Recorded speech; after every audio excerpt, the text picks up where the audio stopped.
Oke. Iya, baik Raya. Nanti teman-teman yang lain juga kalau ada kondisi kurang sehat, mohon langsung diinformasikan ya ke grup atau mungkin teman satu kosan atau mungkin yang sama-sama di Rusunawa, tolong langsung diinformasikan. Lebih-lebih langsung diinformasikan kepada kami sebagai tim ya. Sini ada saya, ada Kakak Ben, Kakak Kamel dan juga Kakak Jorgi ya. Oke, baik. Sebelum mulai kegiatan, silakan Kakak Ben buka dulu untuk kegiatan modul kita terkait dengan mengenal peninggalan penjajah di Kota Kupang. Silakan Kakak Ben.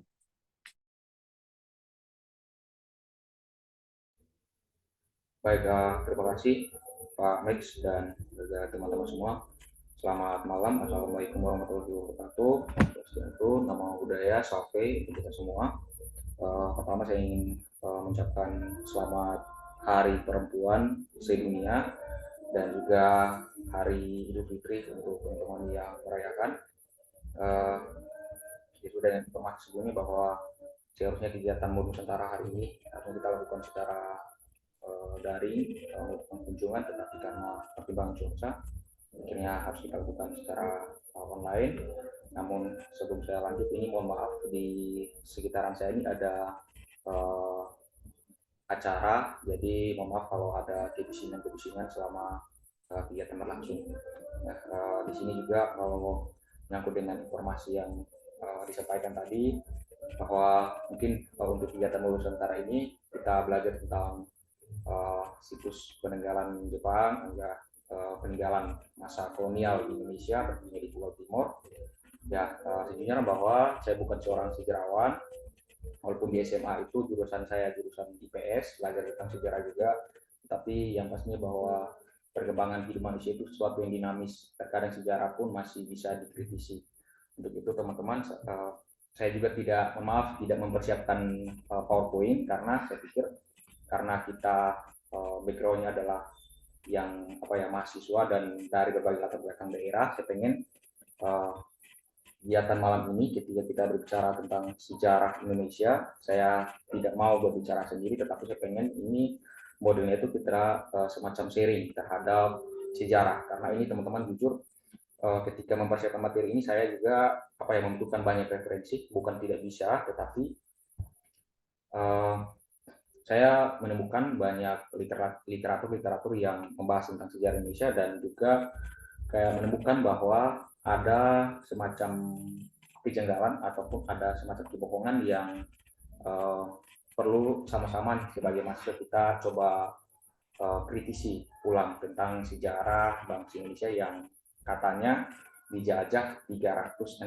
tahun, 350 tahun gitu. Jadi untuk malam ini uh, saya pengen, mungkin kalau ada teman-teman yang ingin berbicara terlebih dahulu tentang apa yang diketahui tentang sejarah bangsa Indonesia, tentunya dikaitkan dengan Pulau Timur itu seperti apa, mungkin di masa SMA ataupun di masa kuliah pernah belajar tentang sejarah ataupun mungkin tahu sedikit tentang sejarah yang sejarah masa kolonial di Pulau Timur. Mungkin saya pengen dengar terlebih dahulu dari teman-teman.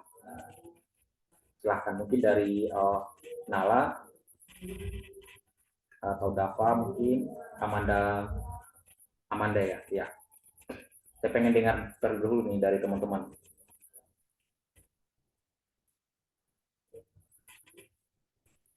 Silahkan.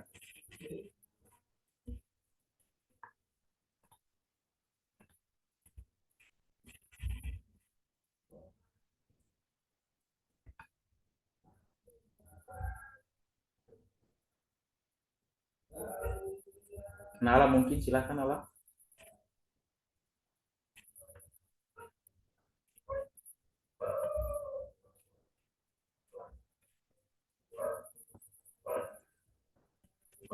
Halo teman-teman.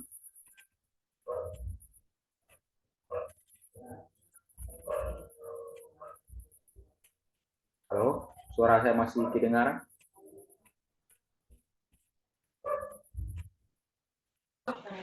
Ya, Ya teman-teman, saya berikan kesempatan kepada teman-teman untuk sedikit bercerita soal sejarah bangsa Indonesia yang diketahui oleh teman-teman. Saya pengen dengar terlebih dahulu nih. Kalau untuk Pulau Timur sendiri, saya pikir kayaknya kita butuh orang yang lebih berkompeten ya, maksudnya bisa biar kita lebih puas atau lebih banyak. Jadi untuk saat ini saya pengen dengar dulu sejarah bangsa Indonesia yang teman-teman ketahui itu seperti apa. Silakan.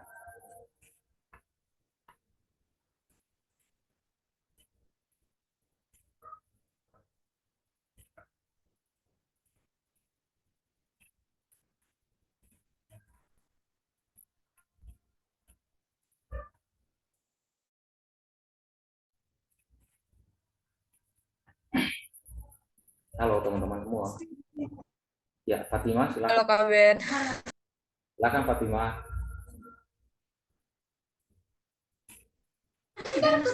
Ini kita menceritakan yang kita ketahui aja Kak Ben atau yang ada di daerah kita? Kayak bubur ya. Terus bisa dikaitkan juga dengan daerah gitu. Lebih bagus gitu.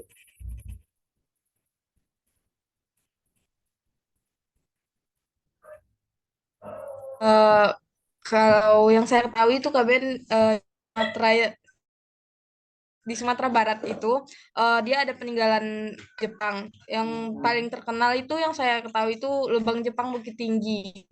Bahkan itu dijadikan tempat wisata sama orang Sumatera Barat sendiri. Jadi untuk kayak ada belajar juga nanti kalau kita ke sana biasanya karena itu ada kayak nunjukin gitu Kak Ben kalau ini tuh apa gitu. Kayak dijelasin gayanya gitu. Terus juga ada benteng Jepang di Padangnya yang tadi di kota Bukit Tingginya Kak Ben, tapi masih di Sumatera Barat. Terus apa ya?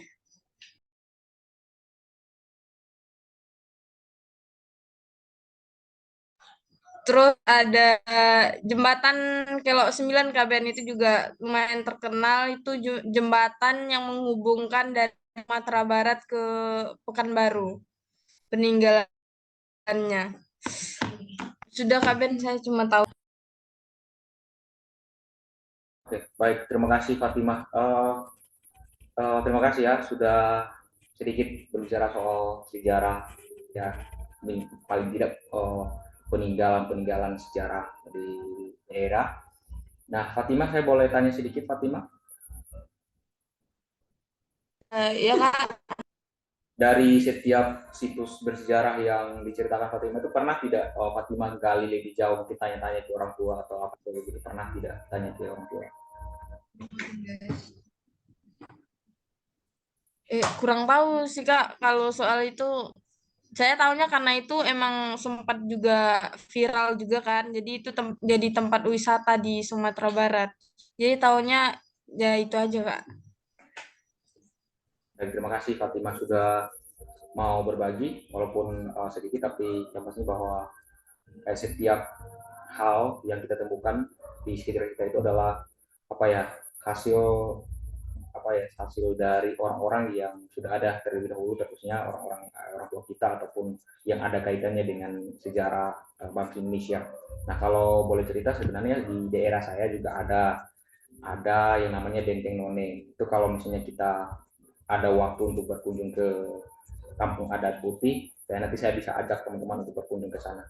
Walaupun secara historis tidak ada literatur yang mengatakan bahwa benteng tersebut digunakan untuk orang tua kita dulu menggunakannya untuk bertahan hidup, tetapi bahwa dari cerita yang beredar di masyarakat bahwa benteng tersebut digunakan untuk semacam perlindungan atau bertahan hidup, kayak di masa dulu kayak misalnya hidup berpindah-pindah, nah mereka menggunakanlah benteng itu untuk bisa sebagai rumah gitu.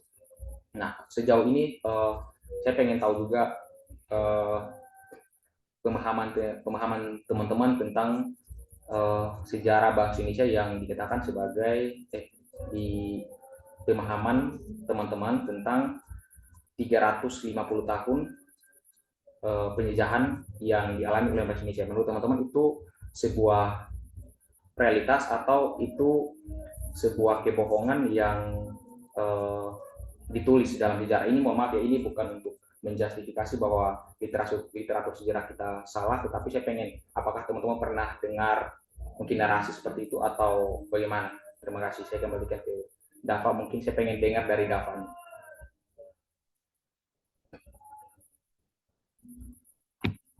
Halo Dava.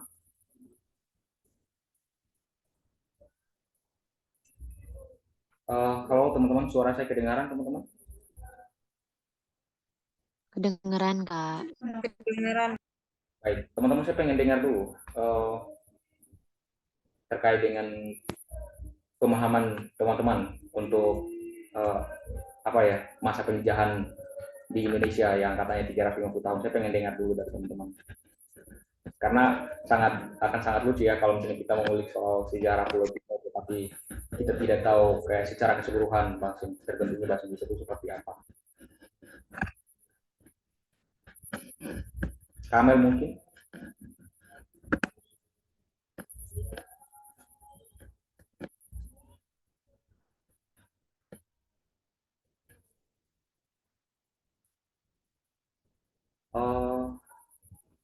Ya. Halo Kak. Terima kasih Kamel. Silakan Kamel. Ya, sebenarnya kondisi rumah saat ini sudah tidak bisa untuk ngomong panjang Kakak.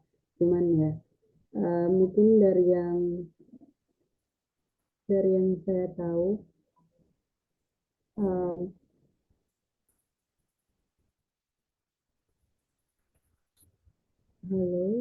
Halo, silakan Kamel. Suaranya terlalu kecil sih Kamel. terlalu kecil.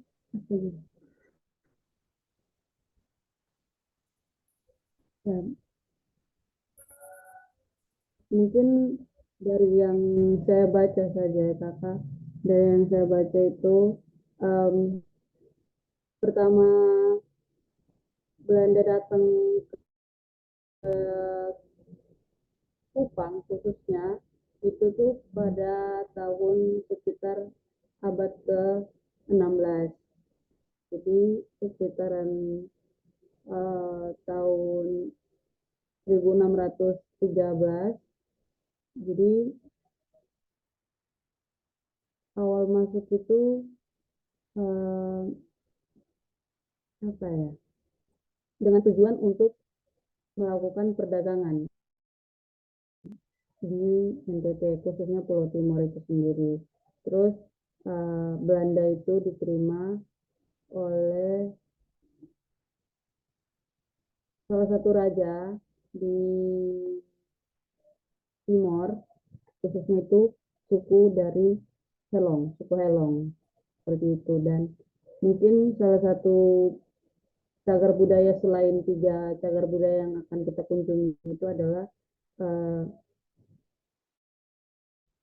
Amarasi, seperti itu. Jadi, mungkin kalau teman-teman lain yang mendengarkan modul Nusantara dari kelompok lain, ada yang pergi ke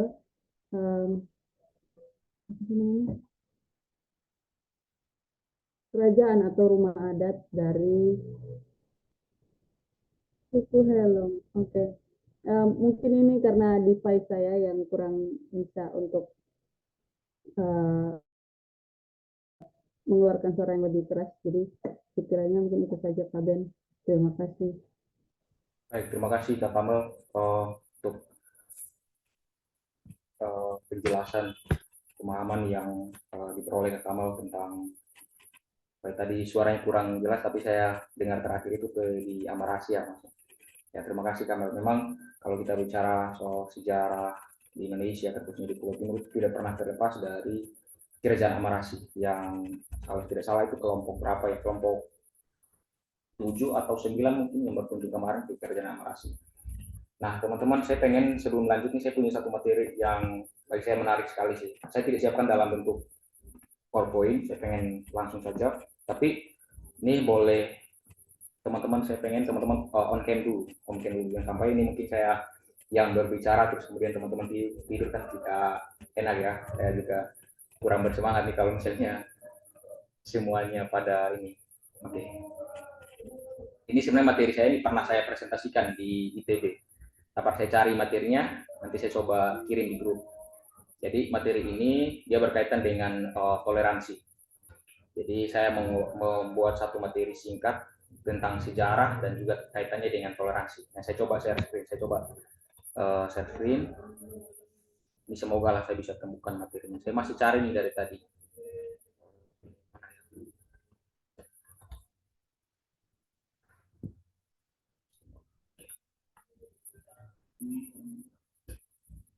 Itu apa nih?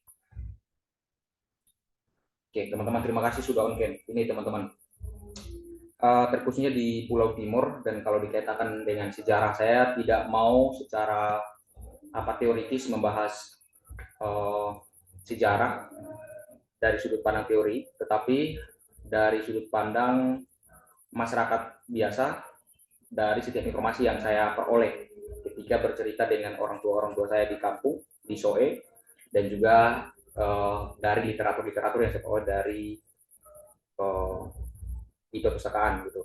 Nah, teman-teman, kalau bicara soal penjajahan di Pulau Timur, saya punya satu asumsi bahwa penjajahan yang konsep penjajahan yang dibangun bahasa Indonesia itu sebenarnya ada bukan ketidaksinkronan, tetapi ada poin-poin yang menurut saya itu masih tidak sesuai. Misalnya penggunaan kata penjajah. Kalau kita lihat dari bahasa Indonesia di dalam literatur itu menuliskan bahwa masuknya bangsa Belanda dan Indonesia itu atau penjajahan itu dimulai di tahun 1500-an, karena 300 tahun nih, saya pikir 300 tahun berarti dimulai itu sekitar ya 1600-an lah gitu. Tetapi kalau ditarik lagi ke setiap daerah, ternyata penjajahan yang terjadi di Indonesia itu tidak secara menyeluruh gitu. Kayak misalnya 350 tahun, tetapi itu butuh bukan secara langsung mereka datang dan menguasai seluruh Indonesia, tetapi dimensi waktu itulah dimensi waktu yang mereka 350 tahun itu adalah dimensi waktu yang mereka butuhkan untuk menguasai bahasa Indonesia. Jadi bukan 350 tahun itu benar-benar mereka menguasai Nusantara, karena konsep yang mereka gunakan untuk ada Indonesia itu pada awalnya itu bukan sebuah penjajahan, lebih kepada perdagangan, kayak datang untuk berdagang, mencari rempah-rempah dan juga menyebarkan agama, tetapi tidak serta-merta itu dibawa dalam konsep penjajahan. Hanya saja dalam seiring berjalannya waktu, ini saya vonis nih, sekalipun kalau di Pulau Timur di daerah saya vonis dari sudut pandang budaya. Nih, kalau dari sudut pandang budaya, orang tua saya dulu itu memang masih kental dengan yang namanya sopan santun. Kayak misalnya ketika ada orang lain yang berkunjung di daerah kita, kalau di daerah saya ini kayak mereka itu benar-benar welcome sekali. Jadi saking welcome-nya mereka terhadap pendatang, akhirnya para pendatang itu memanfaatkan kebaikan mereka. Misalnya tanah mereka kasih, kemudian hasil alam pun mereka kasih, tujuannya untuk nanti bisa menunjukkan eksistensi mereka bahwa mereka itu adalah orang-orang yang berbudaya. Sehingga teman-teman, saya coba secara skeptis memvonis bahwa konsep penjajahan yang terjadi di setiap daerah itu tidak pernah terlepas dari sudut pandang budaya gitu. Jadi kayak benar-benar bahwa kadang sejarah dari bangsa ini perlu kita evaluasi, walaupun untuk mengevaluasi itu kita butuh literatur yang cukup, kayak studi kepustakaan yang benar-benar ya cukuplah untuk kita bisa mengklaim bahwa terjadi kekeliruan ataupun terjadi kejanggalan-kejanggalan yang ditulis dalam literatur kita, seperti itu teman-teman. Oke, dari saya cukup seperti itu.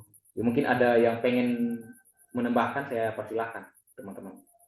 Itu dari saya kalau soal bangsa Indonesia dan ya, di daerah saya. Oke, Kakak Ben. Halo. Halo Bapak. Iya, baik Kakak Ben. Terima kasih. Oke, teman-teman semua. Saya kemarin itu yang sempat kami pergi antar pulang kita dari Oetune itu ada beberapa teman yang kosnya itu di arah Lanudar. Itu siapa ya kemarin ya kalau tidak salah ya. siapa? Marnala ya, yang kemarin kosan baru itu yang ditunjuk yang di arah Lanudal 2 jalur itu. Saya di Osaka, Pak. Mungkin dia kali. Oh, di Osapa. Oh, salah. Siapa ya kemarin ya yang ke arah belakang Undana itu? Juan Bapak. Yang dari perempatan Bundaran itu kita antar sampai dekat Susteran itu. Juan Bapak. Saya, Pak. Iya. Pernah dengar ada anak dekat situ bilang Bukit Cinta atau tidak? Jadi kalau misalkan jalan-jalan kita pakai Grab keluar dari situ ke arah-arah Undana ada Padang, di situ ada tower, ada bukit-bukit kecil, hijau. Biasa kalau musim hujan ini dia hijau, banyak orang suka nongkrong di situ. Sudah pernah ke situ? Sudah, Pak. View-nya Sudah. bagus. Di situ. Iya. Kalau sudah pernah ke situ berarti itu nanti salah satu tempat yang nanti mau kita pergi. Karena di situ ada benteng-benteng Jepang. Di situ. Ada tempat Jepang, bunker-bunker Jepang di situ, bahkan masih ada juga meriam-meriam Jepang yang ada di tempat situ. Mungkin meriamnya sudah dipindahkan, tetapi jejak alas untuk dudukan meriamnya juga masih ada di situ. Jadi mungkin sekarang dijadikan sebagai tempat wisata, tetapi dulu itu dijadikan sebagai tempat perang. Jadi itulah hal yang unik. Kita tempat yang dulu mungkin banyak orang mati di situ, kita jadikan sebagai tempat wisata. Yaitu uniknya kita di Indonesia seperti itu. Ya jadi nanti salah satu tempat yang nanti mau kita pergi itu di situ ya di Bukit Cinta. Mungkin teman-teman belum terlalu mengeksplor atau mungkin ada yang sempat berdiri di atas. Mungkin ada yang sempat pergi foto-foto tiba-tiba di tengah di tengah bukit itu ada beton ya, ada struktur beton yang mungkin tinggal kelihatan ujungnya saja. Tapi sebenarnya kalau kita masuk dari lubang itu di dalam itu sangat luas. Karena itu di dalam itu bisa menampung sekitar 20 sampai 5 orang yang dulu dijadikan sebagai basis pertahanan dari tentara Jepang untuk mempertahankan wilayahnya. Nah, sekarang namanya perang itu pasti ada yang mati dan ada juga yang selamat.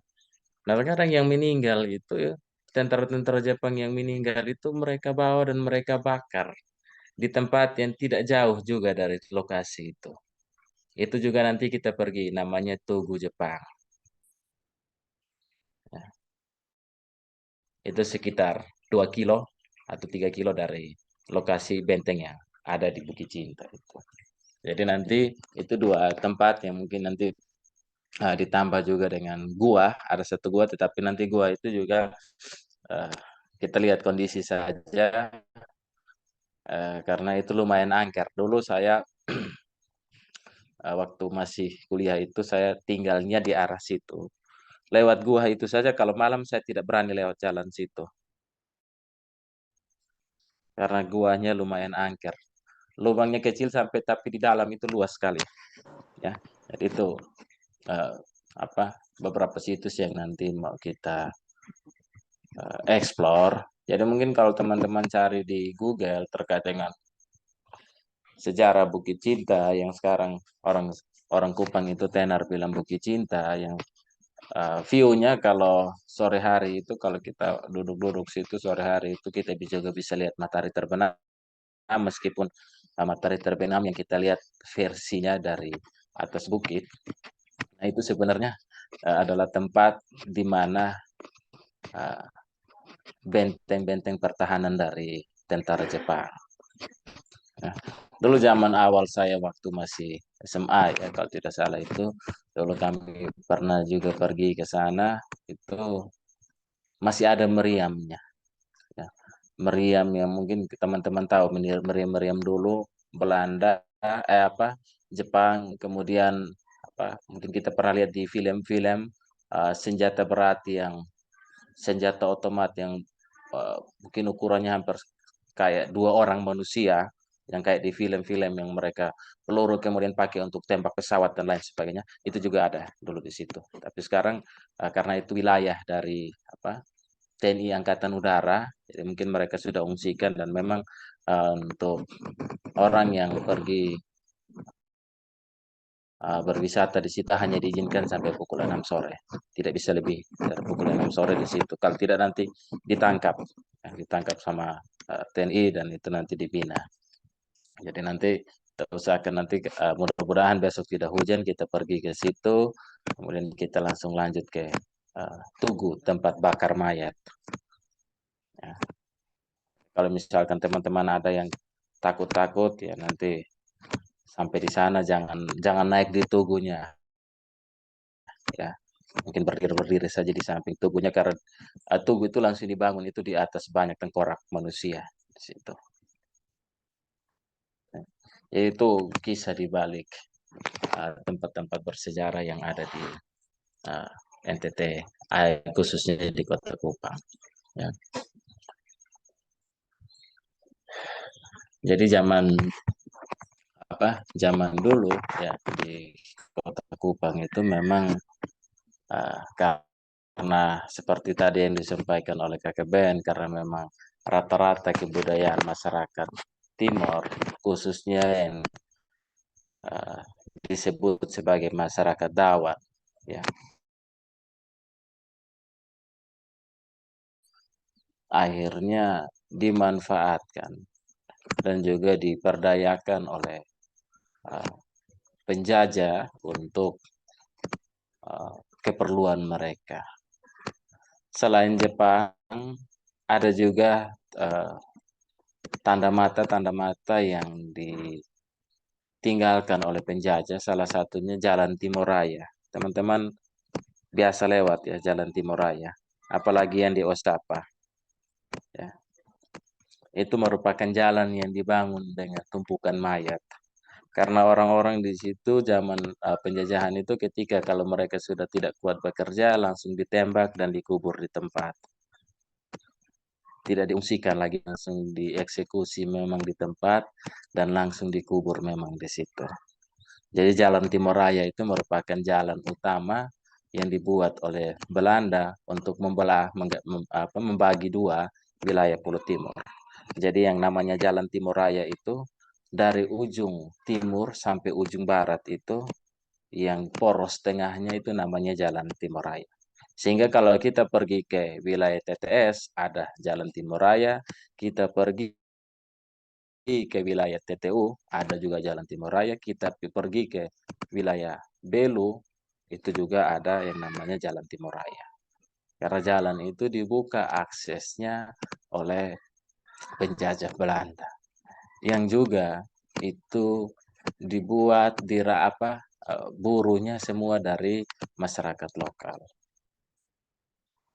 Jadi saya sengaja cerita angker supaya kesannya kita bukan Jumat angker tapi Sabtu angker.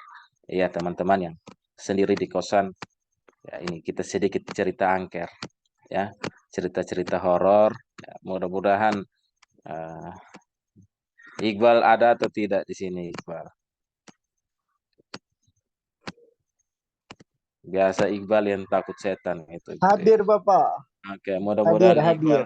Iqbal tidak takut setan ya, tidur sendirian nanti. Ya. Takutnya Saya nanti besok makan, pagi Bapak, bangun setannya, sudah Bapak. di kamar orang lain nanti, gara-gara kita banyak cerita setan.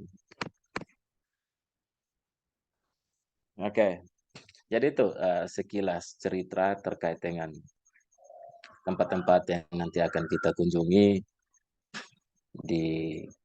kalau bukan besok, berarti kemungkinan kita kunjunginya nanti di hari Senin. Ya, kita lihat saja cuacanya supaya nanti teman-teman bisa melihat secara langsung. Sudah bagus sekarang teman-teman. Mungkin yang masih agak angker itu yang Gua dan juga Tugu, ya. Tetapi untuk benteng itu, tempat-tempat pertahanan Jepang itu sudah sangat bagus karena bentuknya bukit, ya. Kalau yang sudah pernah pergi, bagus di situ, tempat nongkrong, bawa kopi sore-sore nongkrong di situ sambil lihat view. Hampir semua arah pantai Kota Kupang itu bisa terlihat dari situ. Ya, lumayan tinggi tempatnya. Itu bagus. Tapi di balik bagusnya yang sekarang dulu meninggalkan berbagai kisah sedih ya. Banyak pribumi yang dibantai, banyak juga tentara Jepang yang mati di tempat itu karena perlawanan dengan tentara sekutu ya untuk memperebutkan wilayah. Ya. Jadi kalau saya mau cerita sedikit terkait dengan sejarah lebih luas, misalkan di Pulau Timor, ya Pulau Timor ini sebenarnya terbagi sebelum masuk Jepang itu terbagi dua kekuasaan besar, yaitu Portugis dan juga kekuasaan Belanda. Ya. Di mana untuk wilayah timur sendiri itu dikuasai oleh Portugis dan juga wilayah tengah sampai dengan barat itu dikuasai oleh Belanda. Makanya kalau teman-teman melihat ada sedikit perbedaan karakter antara wilayah yang dijajah oleh penjajah Portugis dan juga wilayah yang dijajah oleh penjajah dari Belanda. Meskipun rata-rata penjajah dari Eropa itu membawa 3 misi utama, yaitu Gold, Gospel, and Glory. Ya, itu anak sejarah pasti tahu 3 misi besar itu. Akan tetapi karakteristik penjajahannya cukup berbeda. Dan juga yang paling mencolok sampai dengan hari ini adanya pembagian keyakinan. Ya. Jadi nanti misalkan kalau teman-teman mungkin di sini tahu banyak orang Nasrani di Kota Kupang. Tapi secara umum kalau di wilayah Pulau Timur sendiri itu terbagi, teman-teman. Ada yang wilayahnya namanya Timur Tengah Utara, ke arah ke timur mulai sampai ke Belu dan juga Malaka dan juga dulu yaitu Timur Leste. Itu tuh wilayah jajahan dari Portugis. Makanya di wilayah situ lebih banyak masyarakatnya menganut keyakinan Katolik. Sedangkan untuk wilayah Timur Tengah Selatan sampai dengan Kupang itu masuk dalam wilayah jajahan Belanda. Sehingga wilayah-wilayah tersebut lebih banyak penganut Kristen Protestan. Seperti itu. Ya. Akan tetapi seiring berjalannya waktu, kita juga sudah tahu sejarahnya seperti apa. Jepang berhasil masuk dengan misi sebagai sebagai penguasa untuk wilayah Asia dan bisa mendesak Belanda untuk pergi. Nah, di zaman itulah muncul pemberontakan-pemberontakan secara berkelompok dari masyarakat-masyarakat asli karena mereka merasa bahwa yang dibawa oleh Jepang itu tidak sejalan dengan apa yang sudah selama ini mereka pelajari dari atau yang sudah mereka rasakan dari penjajah-penjajah Belanda. Ya. Kalau mau kilas balik teman-teman, kalau kita lihat lagi kembali di sejarah-sejarah lampau, sistem kerja Rodi itu sebenarnya itu bukan betul-betul kerja Rodi teman-teman. Ya. Hanya pengalokasian upahnya saja yang memang tidak sesuai dengan pekerja yang memang asli dari Eropa dan juga pekerja lokal. Ada satu hal yang miris. Kami di bidang pendidikan juga belakangan ini juga baru menyadari 10 atau 15 tahun ini kami menyadari bahwa kenapa zaman dulu itu Belanda rela-rela menyekolahkan masyarakat pribumi. Itu pertanyaan besar. Kenapa? Ya sebenarnya alasan dibaliknya cukup lucu teman-teman karena mereka menghemat biaya ya dalam hal ini orang yang berbisnis mereka menghemat biaya jika mereka menggunakan tenaga terampil langsung dari wilayahnya itu anggarannya lumayan besar. Jadi lebih baik mereka menciptakan tenaga terampil dari masyarakat pribumi yang bisa diatur pembayarannya sesuka hati. Dan jangan lupa istilah sekolah sendiri di kita itu merupakan istilah dari penjajah yang dimana asal kata dari sekolah sendiri itu namanya sekolah. Jadi bahasa sekolah itu merupakan bahasa serapan di Indonesia, berasal dari bahasa kata skolastik. Jadi sebenarnya banyak sekali ya, banyak sekali rekam jejak peninggalan penjajah yang ada di Indonesia. Khusus untuk di Pulau Timur sendiri, kata beta, kata sonde itu juga merupakan warisan, ya, warisan dari penjajah, khususnya dari penjajah Belanda. Kata beta, sonde, katong. Nah, jadi itu bukan kata yang diciptakan oleh masyarakat Timur secara langsung, tapi itu akibat dari interaksi yang cukup lama masyarakat Timur dengan penjajah, dalam hal ini Belanda, yang perlahan-lahan mengadopsi bahasa yang digunakan dan dipakai. Ada beberapa sejarah yang cukup menarik ya, kalau misalkan kita tarik lagi ke wilayah-wilayah di sepanjang Jalan Timur Raya, itu punya cerita-cerita khasnya tersendiri. Ya. Orang Tionghoa itu kan pernah dulu sampai menyebar hampir di semua dunia. Salah satunya kalau di Pulau Timur itu Tionghoa itu banyaknya di wilayah yang namanya Babau. Ada, kalau kita kemarin itu pergi naik bis, kita ketemu Polresta Kabupaten, itu namanya tempatnya Babau. Babau itu asal katanya dari baba. Baba itu sebutan orang Timur yang sudah tua. Jadi di sini kalau orang Cina yang tua itu disebut baba. Kalau orang Cina yang masih muda disebut koko.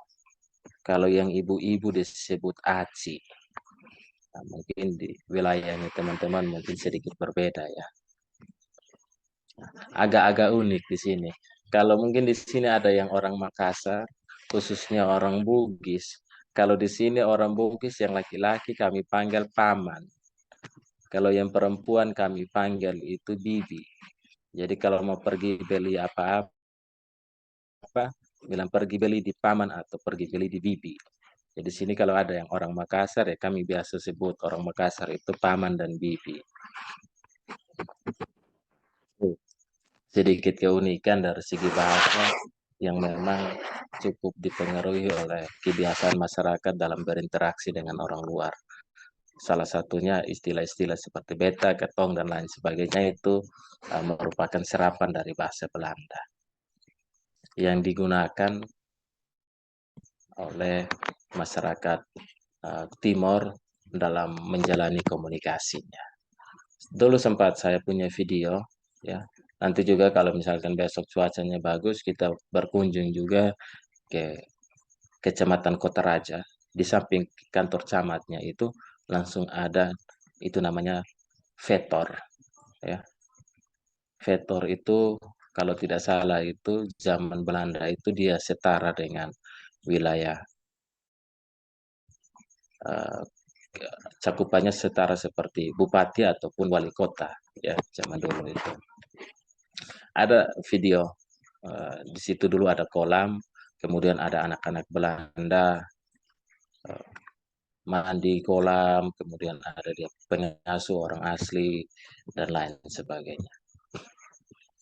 Dan banyak juga di Pulau Timur sini yang merupakan keturunan-keturunan Vetor. Keturunan Vetor. Tapi enaknya di Pulau Timur, khususnya di Pulau Timur, itu melacak garis keturunan Vetor itu tidak sulit. Karena rata-rata orang Timur itu menggunakan marga. Ya.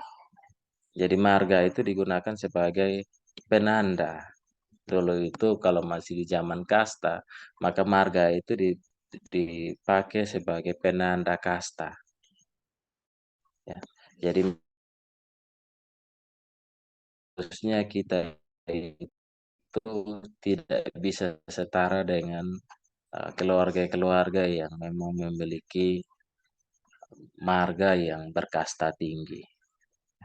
Dan juga seringkali juga dikaitkan dengan istilah tuan tanah.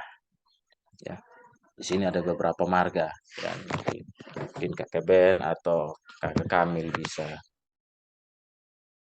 tambahkan nanti ada beberapa marga-marga besar yang memang punya tanah yang sangat luas. Hampir-hampir satu kota Kupang ini mereka punya tanah semua, administrasi. Ya. Kalau ada yang sudah pernah pergi ke Tetis, ya saya bilang di KKBN, ya kalau bisa nanti kita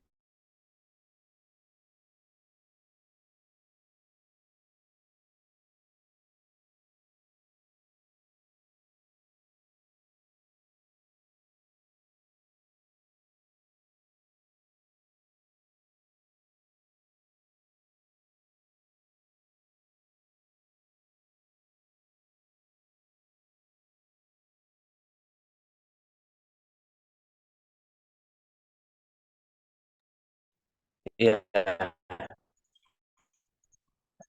minta maaf saya punya jaringan kurang bagus ya teman-teman.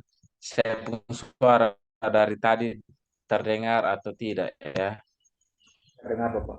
Terdengar Bapak. Halo? Terdengar Bapak. Oke, terima kasih kalau terdengar. Saya posisi rumah, iya, posisi rumah.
Baik, teman-teman, halo semua.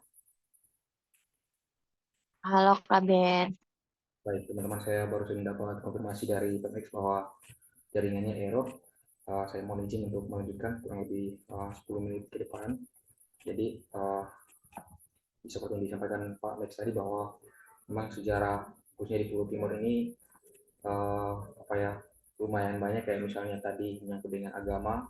Memang itu masyarakat asli di sini saya mengakui bahwa sejarah atau pengaruh dari penjajahan di masa kolonial itu memang punya dampak yang besar. Salah satunya itu menyangkut dengan persebaran agama. Misalnya kalau di Kota Kupang itu kita lebih banyak menemukan masyarakat yang beragama Kristen Protestan, walaupun saat ini juga sudah banyak dari Katolik, Islam dan lain-lain. Tetapi pada prinsipnya di awal-awal terbentuknya bahasa Indonesia memang di Kupang dan juga TPS itu kebanyakan didominasi oleh masyarakat yang beragama Kristen. Nah, kalau misalnya yang di TTU sudah berlanjut ke timur dan utara dan juga saat ini di Timor Leste, itu juga didominasi oleh masyarakat yang beragama Katolik. Nah, itu juga masih ada kaitan dengan sejarah atau masa penjajahan, di mana dua kubu ini atau dua Oke. Ya, Kakak Ben. Ya. Minta maaf, saya jaringan kurang bagus, teman-teman. Ini mungkin kalau bicara tentang sejarah hal yang kurang mengasihkan ya, teman-teman. Sudah dengar saya pun suara kembali? Sudah, Bapak. Sudah, Pak. Sudah? Oke. Baik. Jadi itu karena akan seperti sebuah cerita pengantar tidur ya, untuk kita di masa-masa yang sekarang sudah menikmati, bahkan dulu tempat mati ya, banyak orang yang berharap hari ini cukup, hari ini dia hidup, besok dia tidak tahu dia hidup atau tidak, yaitu keputusan dari yang sangat membosankan. Akan tetapi ada beberapa poin yang sebelum mungkin nanti sebentar kalau jaringan saya sudah hilang lagi nanti dilanjutkan oleh KKPN. Poin-poin penting yang mau saya sampaikan di sini bahwa banyak sekali ya peninggalan, khususnya di Pulau Timur, lebih khususnya di Kota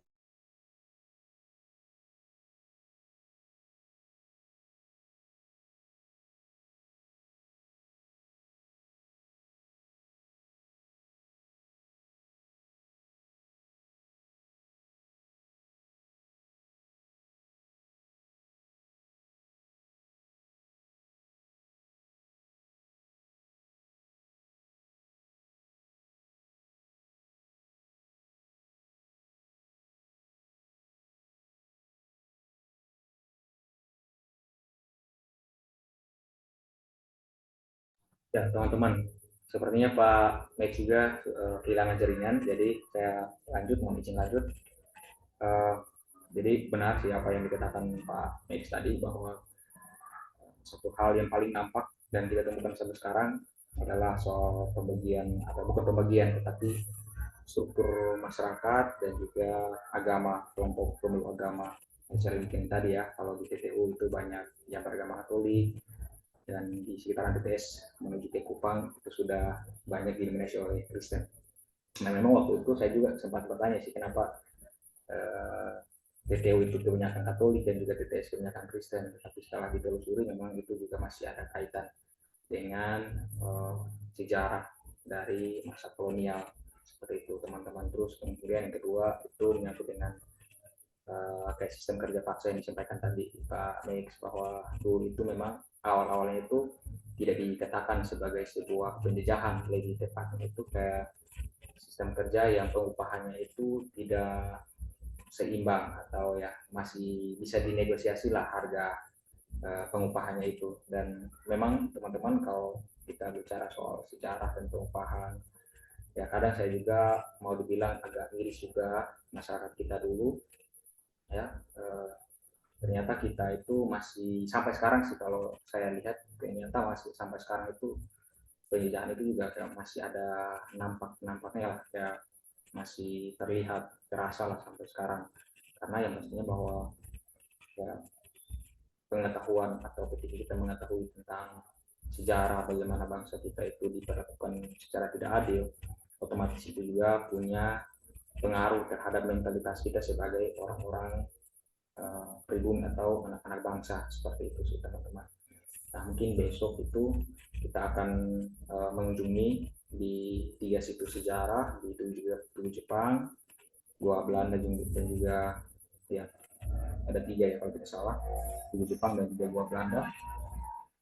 Dan di situ kita akan melihat bagaimana orang-orang pribumi di apa ya, semacam dipekerjakan untuk membuat benteng pertahanan dari masyarakat, dari penjajah gitu. Misalnya dari goa yang dibuat itu kadang juga seperti itu, bahwa goa ini lumayan besar dengan galian yang dalam. Kalau kita lihat dari depannya itu kecil, tapi ketika sudah mulai masuk ke dalam ternyata itu bisa menampung jumlah yang sangat banyak, dan yang pastinya bahwa di masa-masa itu tentunya itu tidak dikerjakan oleh mesin, dan saya ponis bahwa itu pastinya yang bekerja saat itu adalah masyarakat pribumi. Nah, sayang itu memang sayang sekali sih. Jadi ya besok kita secara langsung akan melihat. Jadi berharap sih teman-teman nanti bisa menggali banyak informasi dari artefak peninggalan artefak yang ada di lokasi. Nanti setelah itu teman-teman bisa buatkan itu dalam bentuk resume seperti itu.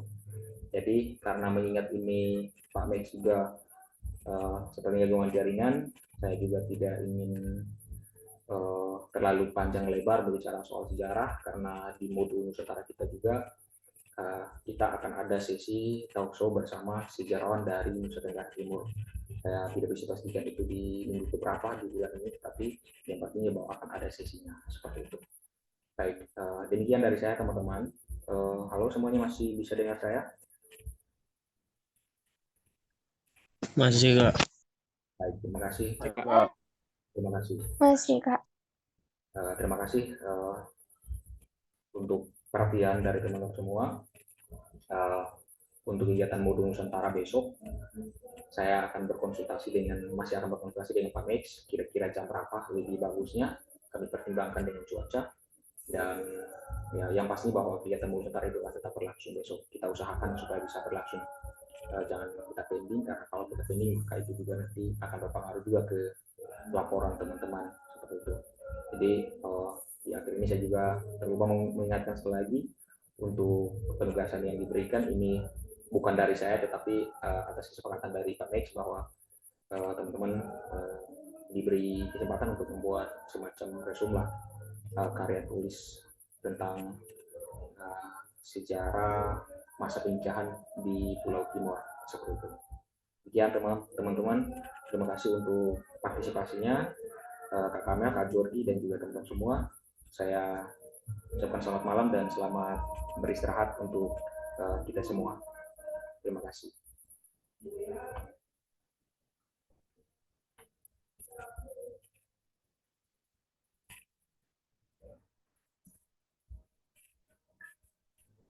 Terima kasih, Kak. Ya, Kak.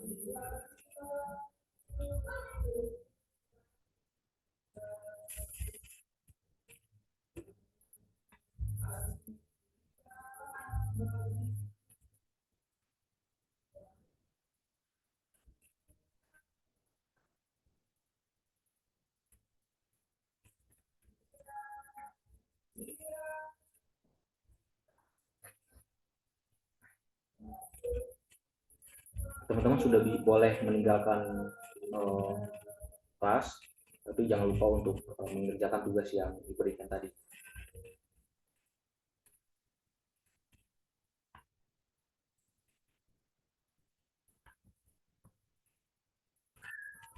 Makasih ya Kak Ben, Kamel, dan teman-teman.